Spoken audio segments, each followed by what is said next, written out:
Al Capone? Les débuts d'Al Capone dans le monde du crime ont commencé quand son père a essayé de lui donner un honnête métier en tant que cireur de souliers au coin d'une rue. Par contre, sur ce même coin de rue se trouvaient certains des hommes de Don Battista Balsamo, connu comme étant le premier parrain de Brooklyn. En les regardant, il en a appris sur comment choisir ses complices criminels. Il devait être plus vieux, mais moins innovateur et intelligent, afin qu'il ne se rebelle pas. C'est à 17 ans qu'il part sa petite gang de rue, les South Brooklyn Rippers.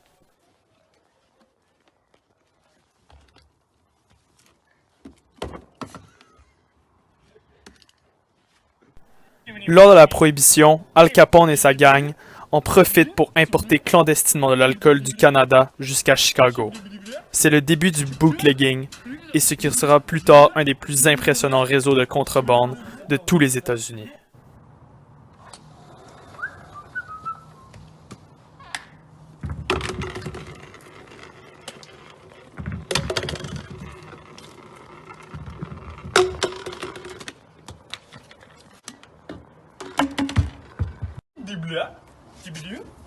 Moi, j'aime pas Al Capone. Malgré sa mort il y a plus de 50 ans, son empire persiste à Chicago et en cause tellement de problèmes. C'est de sa faute si le taux de meurtre à Chicago est plus élevé que celui de New York et Los Angeles combinés. Et qu'avec de plus en plus de nouvelles drogues qui rentrent dans la ville, qu'on est la ville avec le plus haut taux de surdosage de tout le pays. Droite, gauche, drop les gants! Yes. Donc ouais, je l'aime vraiment pas Al Capone.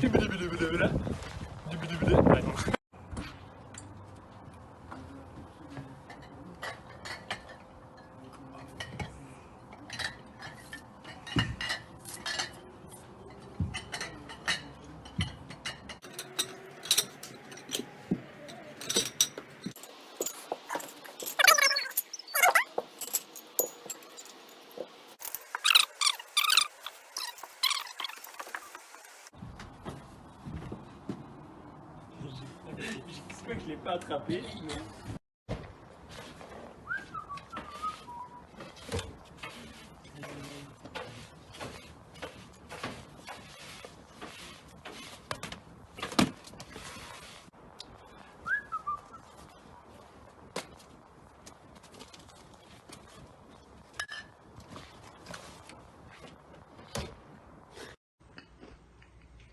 Salut, moi c'est Elliot, puis je suis le brasseur de l'équipe.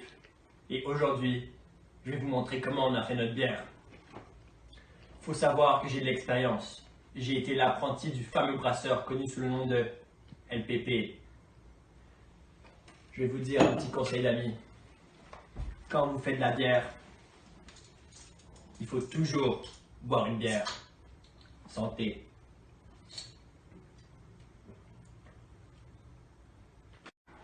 Première étape, le maltage.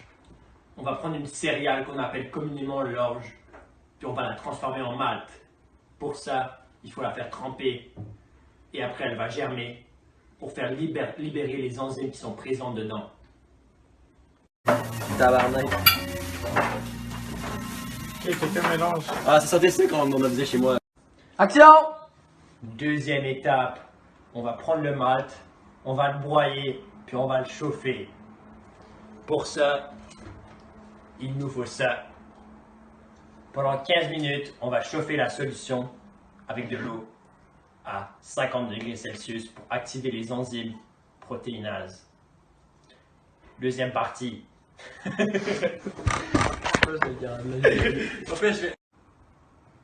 Deuxième Action! Deuxième partie. On va chauffer la solution pendant 45 minutes à 65 degrés Celsius pour activer d'autres enzymes, les amylases. Celles-ci, elles permettent de transformer l'amidon en sucre fermentescible. Mais nous, on a utilisé ça. Nous, on a mis la solution là-dedans à 65 degrés Celsius pendant 1 heure. Comme ça, on ne devait pas regarder la température toutes les 5 minutes. C'est le petit conseil de chez nous, de rien. Oh my god, mais ça pas d'allure. Là, vous renversez pas sur nos doigts. Doucement. Pas tant doucement, bah, faut pas que ça renverse sur le côté. On va On dirait du vomi. ralentir. Non, ça tient ici. Il y a tout le mal qu'il faut laisser. Yo, Emily, get la longue culotte. J'ai oublié de vous dire qu'il faut filtrer la solution avant la troisième étape. Troisième étape, l'ébullition. On va prendre la solution qu'on vient de récolter qui s'appelle le mou. Notez le jargon. Quand on la porte à ébullition, on va faire infuser du houblon là-dedans. T'imagines qu'on met juste du pot dedans? Petit secret de notre brasserie. Après ce 1 heure d'ébullition, faire refroidir tout. Jusqu'à 25 degrés Celsius. En avant, il en manque. C'est dur de dire avec un peu de voix. Action! Quatrième étape, la fermentation. Voyez ça? Une tourie. Notez le jargon. On va prendre la solution qui a été refroidie à 25 degrés Celsius et la mettre dans la tourie avec des levures. Regardez, j'ai mon prototype qui est en train d'être fait. Voici ce qui se passe. C'est ça en fait. Les levures, elles permettent de transformer le sucre fermentescible que l'amylase a fait en éthanol et en dioxyde de carbone. Et ça se fait plein de fois. Merci. C'est parti. Cinquième étape, le conditionnement. On va prendre la solution qui a fermenté pendant 2 semaines. Puis on va mettre du sucre dedans. Puis ça va permettre de faire plus de dioxyde de carbone et encore plus d'éthanol. Pour encore plus vous défoncer la gueule. Ensuite, il ne nous reste plus qu'à capsuler.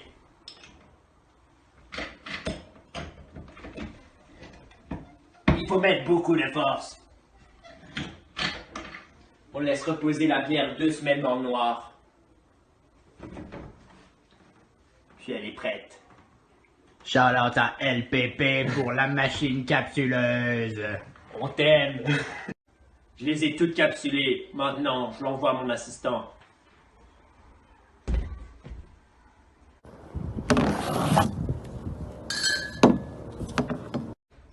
Une autre.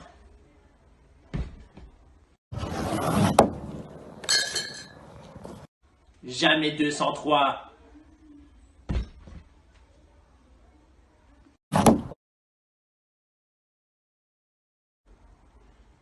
Je vais lui en envoyer 2. On va bien rigoler.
Winding your way down on Baker Street, lighting your head and dead on your feet. Well, another crazy day. Alors, attends, Throw the night away and forget about everything. je filme. Merci pour la livraison, Al Capone Team.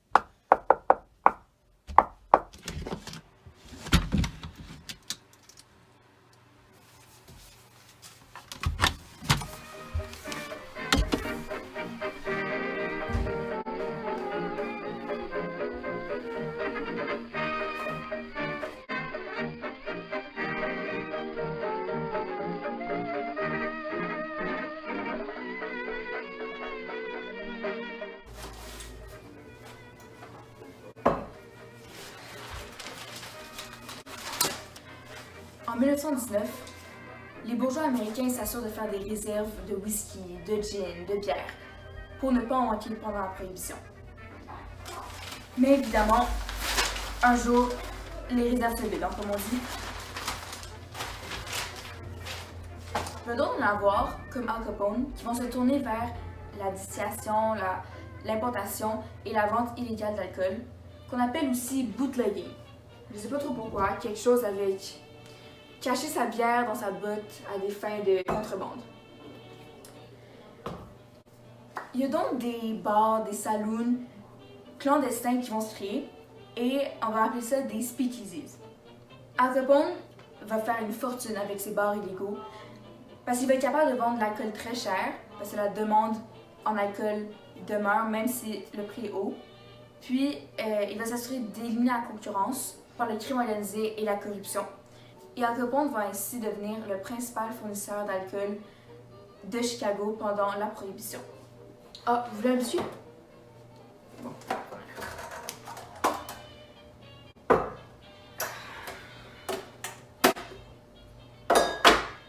Donc, nous sommes un speakeasy à l'image d'Al Capone.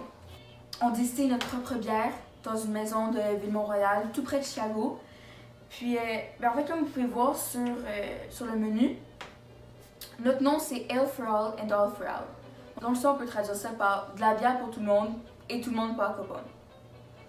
Al Capone était un chef de crime organisé sans scrupules et c'est les deux Tommy Guns qui représentent cette facette-là. Donc, une arme vraiment simple et efficace pour l'époque. On peut aussi voir le fameux chapeau Panama qu'Al Capone portait tout le temps.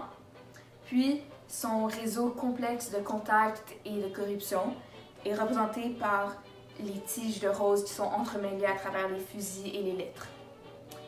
Finalement, Al Capone était connu et l'est encore aujourd'hui parce que c'est un gangster qui avait de la classe, qui s'habillait toujours bien, qui paraissait bien à la nouvelle, qui aimait les belles choses. Et ça, c'est représenté par les roses dans notre logo. On a différents drinks, vous pourrez fêter le menu, dont le B.O.D. Mary, le Econo Mojito, le Gin Fizz. Bon, je vous laisse fêter le menu. Non seulement on distille notre propre bière, mais on la dissimule aussi dans des objets de la vie courante pour détourner tout soupçon envers notre établissement. Bon, avant de quitter, rappelez-vous que ce qui se passe à Ale for All reste à Ale for All.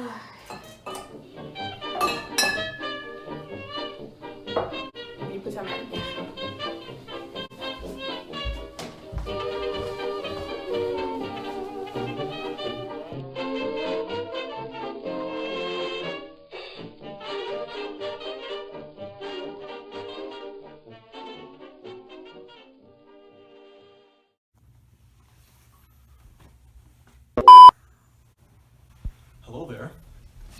Bonjour, mon nom est professeur Johnson et je suis historien. On va discuter de l'ascension d'Al Capone dans le monde du crime et de sa chute éventuelle. Vers la fin de son adolescence, Al Capone fait la rencontre de Johnny Torrio, son voisin qui est un membre de la mafia à Chicago.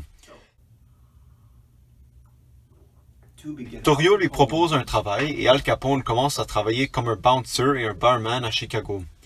En 1921, alors qu'Al Capone travaillait dans le domaine de la prostitution pour la mafia de Chicago, Torrio le fait graver rapidement les rangs et Capone occupe des positions de plus en plus importantes.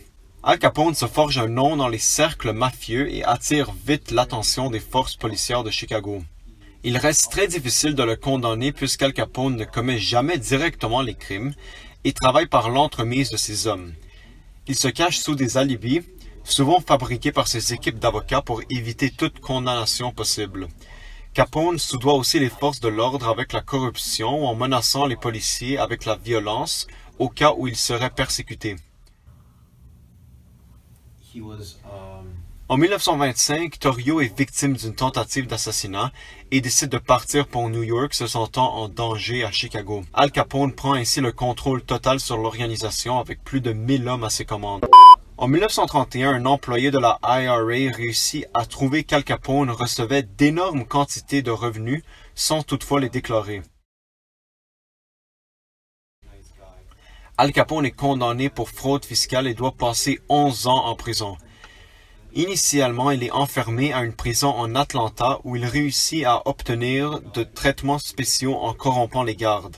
En 1934, il est transféré à Alcatraz où ses tentatives de soudoyer les gardes n'étaient pas très réussies.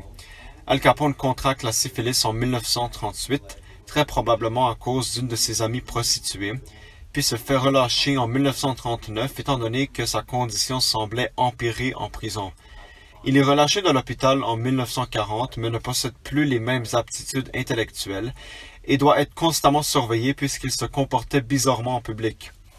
Al Capone meurt en 1948. Voilà maintenant pour quelques faits intéressants sur la vie d'Al Capone. Al Capone n'a jamais été réellement condamné pour ses crimes, mais uniquement pour fraude. Étant donné qu'il était protégé par tous ses alibis, les forces de l'ordre n'ont jamais pu prouver qu'il était véritablement coupable de tous les meurtres qu'il a commis. Aussi, Al Capone n'a pas commencé directement dans le monde du crime. Il travaillait initialement comme un cireur de chaussures et observait comment la mafia irlandaise menaçait des commerces locaux. C'est ainsi qu'il s'est inspiré pour éventuellement se joindre à la mafia lui-même.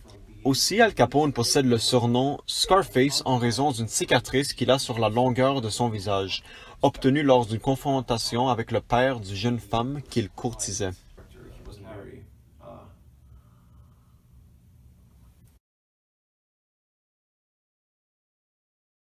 Action.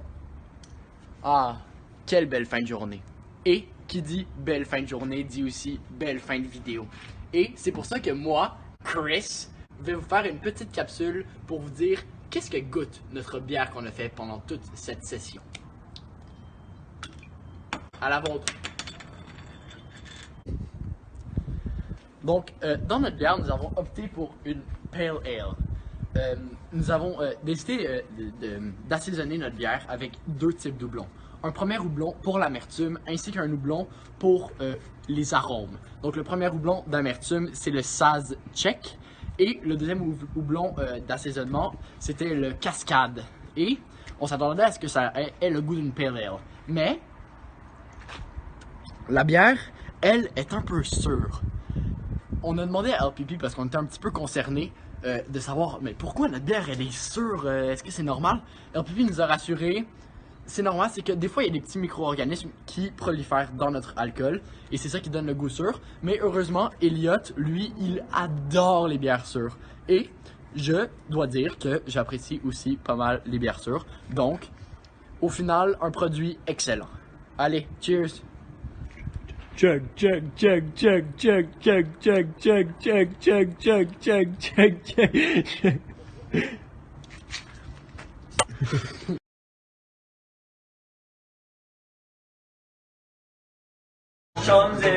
On s'apprête à embouteiller notre première bouteille de bière. Ça là, c'est un accomplissement. Montrez votre enthousiasme. Là, ça va stack up. Et Elias, tu peux mettre. Ok, ouais, J'attends qu'il y en ait plus. Elias, parce que tu conduis, ça c'est plus haut en ce moment. Ouais, c'est ça plus bas.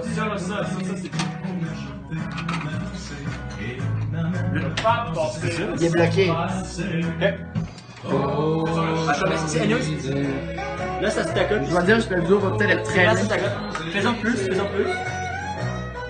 Il est-tu bloqué? Est-ce qu'il est bloqué? On enlève cette shit.